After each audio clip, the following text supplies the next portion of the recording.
नमस्कार, बहुत बहुत स्वागत है आप सबका आज दिन भर की तमाम बड़ी खबरों के साथ। हिमाचल में 30 जून तक रह सकता है कर्फ्यू, मिल सकती है 12 घंटे की छूट। हिमाचल में कर्फ्यू 30 जून तक लागू रह सकता है। इसमें 8 घंटे की जगह प्रदेश में 12 घंटे की ढील मिल सकती है। इस बारे में रविवार को मुख्यमंत्री जयराम ठाकुर जिलों के डीसी, एसपी, सीएमओ के साथ वीडियो कॉन्फ्रेंसिंग करने के बाद फैसला ले सकते हैं। इसमें राज्य में धार्मिक गतिविधियां शुरू करने के बारे में भी निर्णय होगा। लॉकडाउन 4 रविवार को खत्म हो रहा है। सोमवार से लॉकडाउन 5 शुरू होगा।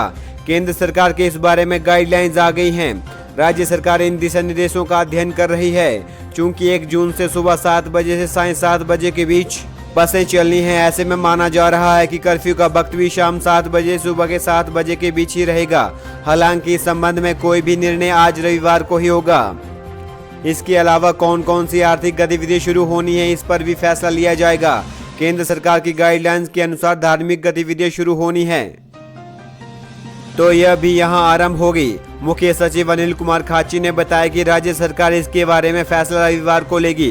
प्रधान सचिव आपदा प्रबंधन ओमकार शर्मा ने बताया कि इस बारे में रविवार को जिलाधीशों के साथ मंत्रणा कर निर्णय होगा।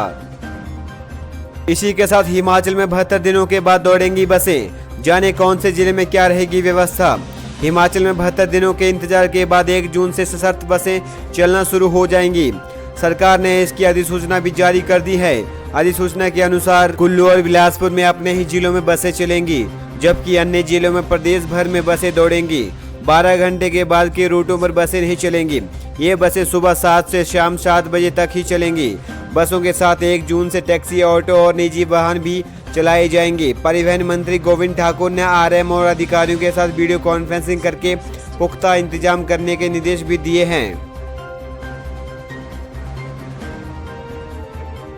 फिलहाल एसी बसों को नहीं चलाया जाएगा। सामाजिक दूरी और भीड़ से बचने के लिए बसों में 60% ऑक्यूपेंसी सुनिश्चित करनी होगी। सभी यात्रियों को मास्क पहनना जरूरी है। बसों को रूटों पर भेजने से पहले सुबह या शाम को सैनिटाइज करना होगा। बसों में खड़े होकर यात्रा करने पर मनाही होगी। चालक और परिचालक के पास हैंड सैनिटाइजर उपलब्ध होना जरूरी है। बस अड्डों में शौचालय में साबुन मशीन जरूरी है। इस प्रकार से कांगड़ा में 350 सरकारी बसें दौड़ेंगी। हर डिपो से चलेंगी 50 से 60 बसें। पठानकोट रूट वाली बसें जसूर तक ही आएंगी। शिमला जिले में 106 निजी और 200 सरकारी बसें शिमला शहर और जिले में चलेंगी। कुल्लू जिले में 40 सरकारी और 50 निजी बसें ही चलेंगी। जिले के बाहर कोई बस नहीं जाएगी। मंडी जिले में शिमला और कुल्लू जिले सहित कोलका रूटों पर दौड़ेंगी 50% बसें। जिले में निजी बसें नहीं चलेंगी। ऊना जिले से पूरे प्रदेश में 50% रूटों पर ही चलेंगी निगम की बसें। निजी बसें ना के बराबर चलेंगी। बिलासपुर जिले में ही 60% सवारियों के साथ बसें दौड़ेंगी। हालात सामान्य होने पर ही जिले में बाहर से बसें चलेंगी। इसी के साथ सिरमौर में 100 रूटों पर 60% बसें चलेंगी। यहां से शिमला और सोलन को भी बसें जाएंगी। हमीरपुर जिले के 47 लोकल और 6 अंतर जिला रूटों पर मिलेंगी बस सुविधा। शिमला रूट पर 1 बस, मंडी रूट पर 2 बसें, पालमपुर, बद्दी और धर्मपुर रूट पर 1-1 बस चलेगी। इसी के साथ चंबा जिले में 45 रूटों पर चलेंगी 52 बसें। चंबा से शिमला के लिए सिर्फ 1 ही बस जाएगी। सोलन निगम की 1 जून से चलने वाली बसों को जिला और अन्य जिलों के लिए मांग के अनुसार चलाया जाएगा। जिले में 200 रूटों पर 100 बसें चलेंगी। इसी के साथ लाहौल स्पीति में 30 बसें जिले के भीतर और चंबा के पांगी और कुल्लू जिले के लिए चलेंगी। किन्नौर के डीसी गोपाल चंद ने बताया कि 1 जून से जिले के सभी रूटों पर सरकारी और निजी बसें चलाई जाएंगी। इस दौरान सोशल डिस्टेंसिंग का भी ध्यान रखा जाएगा। हिमाचल में 15 जून तक बड़ी स्कूलों में छुट्टियां। हिमाचल के सरकारी और निजी स्कूलों में 15 दिन का और अवकाश घोषित कर दिया गया है। कोरोना वायरस के बचाव के लिए जयराम सरकार ने यह फैसला लिया है। कॉलेज और विश्वविद्यालय को लेकर अगले सप्ताह फैसला लिया जाएगा। कॉलेजों में पहले से ही 10 जून तक छुट्टियां की गई हैं। उधर सरकारी स्कूलों में छुट्टियों के दौरान विद्यार्थियों की ऑनलाइन पढ़ाई बंद रहेगी। शिक्षकों और गैर शिक्षकों को भी अवकाश रहेगा। शनिवार शाम को उच्च शिक्षा निदेशक डॉक्टर अमरजीत शर्मा ने इसके आदेश जारी किए। 16 मई को लॉकडाउन 4 के पहले ही उच्च शिक्षा निदेशालय ने शिक्षण संस्थान बंद रखने के निर्देश जारी करते हुए 31 मई तक छुट्टियां कर दी थी। अब दोबारा 15 जून तक छुट्टियां बढ़ा दी हैं। आगे भी स्कूल कब खुलेंगे ये तय नहीं है। वहीं शिक्षा विभाग ने कई विकल्पों के आधार पर एग्जिट प्लान तैयार किया है। इस प्रस्ताव को कैबिनेट बैठक में लाया जाएगा। इसके तहत 20 विद्यार्थियों से कम संख्या वाले करीब 5,500 स्कूल खुल सकते हैं। 9वीं से जमा 2 कक्षा की कक्षाएं सामाजिक दूरी का पालन करते हुए लगाई जा सकती हैं। विद्यार्थियों की अधिक संख्या वाले स्कूलों में सुबह शाम की शिफ्ट लगाई जा सकती है। 9वीं से जमा 2 कक्षा के विद्यार्थियों को संख्या अनुसार अलग अलग कमरों में बिठाया जा सकता है। 6ठी से जमा 2 कक्षा तक स्कूल खोलने के लिए एक दिन छोड़कर कक्षाओं को लगाया जा सकता है। 1ली से 5वीं कक्षा तक की कक्षाएं शुरू करने के लिए अभी कोई विकल्प तैयार नहीं है। सरकार इन कक्षाओं को शुरू करने के लिए हालात सामान्य होने का इंतजार करेगी। इसी के साथ संजय कुंडू बने हिमाचल प्रदेश के नए पुलिस महानिदेशक। डीजीपी के पद से 31 मई को सेवानिवृत्त हो रहे सीताराम मरडी के पद छोड़ने से पहले शनिवार दोपहर सरकार ने 1989 बैच के आईपीएस अधिकारी संजय कुंडू को नया पुलिस महानिदेशक बनाने के आदेश जारी कर दिए हैं। चूंकि आज 31 मई को रविवार है, इसलिए शनिवार शाम को ही कुंडू ने मरडी से चार्ज टेक ओवर कर लिया। इसी के साथ हिमाचल में 17 नए कोरोना पॉजिटिव, 313 पहुंचा आंकड़ा। हिमाचल प्रदेश में 17 नए कोरोना के मरीज भी सामने आए हैं। इनमें 6 हमीरपुर, 4 कांगड़ा जिले, ऊना के 4 और 3 सोलन के बीबीएन इलाके से आए हैं। इसके अलावा मंडी जिले के नगवाड़ का 23 वर्षीय युवक चंडीगढ़ में कोरोना पॉजिटिव निकला है। वहीं बद्दी में ढाबा चलाने वाला मोहाली में पॉजिटिव आया है। हमीरपुर जिले के दिल्ली और जालंधर से लौटे नेरी के 2, कांगू, बरसर, नदौन और तरेरी के एक मरीज कोरोना पॉजिटिव निकले हैं। कांगड़ा जिले में पॉजिटिव 3 दिल्ली से और एक युवक गुरुग्राम से लौटा था, जो संस्थागत क्वारंटीन थे। चारों को डार्ट शिफ्ट कर दिया गया है। इनमें एक देरा उपमंडल के आगर गांव का, दूसरा मरीज पालमपुर उपमंडल के रामनगर का, 2 लंबा गांव के रहने वाले हैं।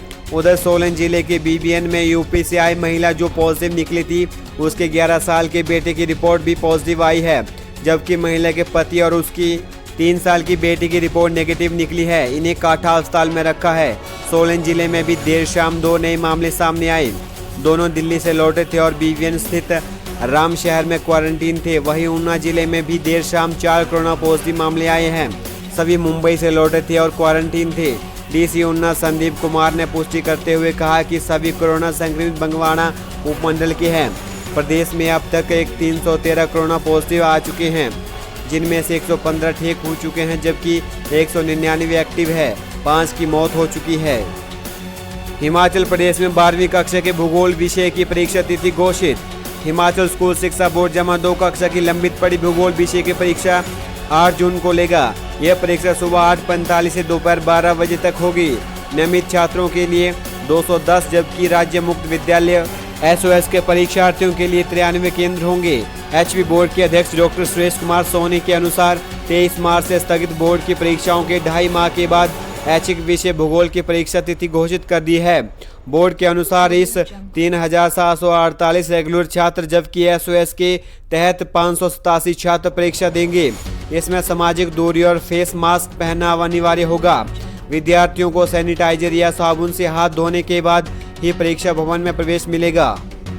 10वीं कक्षा के संगीत गृह विज्ञान का भी होगा पेपर। 8 जून को ही 10वीं कक्षा के वाद्य संगीत और गृह विज्ञान विषय का भी पेपर होगा। इस दौरान मंडी जिला के सीनियर सेकेंडरी स्कूल सुंदरनगर में वाद्य संगीत का 1, जबकि गृह विज्ञान के 14, जीएसएस ढली शिमला में संगीत के 3 और गृह विज्ञान के 12 छात्र पेपर देंगे। इसी के साथ एक और बड़ी खबर निकलकर सामने आ रही है। पटवारी भर्ती परीक्षा मामला, सीबीआई ने सील कवर में हाईकोर्ट को सौंपी जांच रिपोर्ट।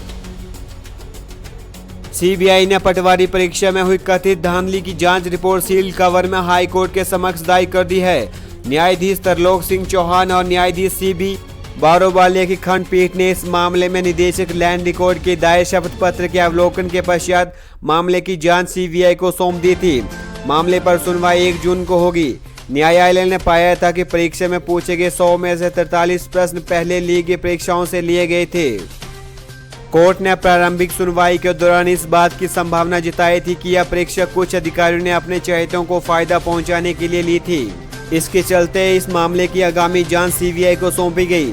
याचिका में याचिकाकर्ताओं का आरोप है कि परीक्षा केंद्रों में बद इंतजामी के चलते सैकड़ों परीक्षार्थी परीक्षा देने से वंचित रह गए।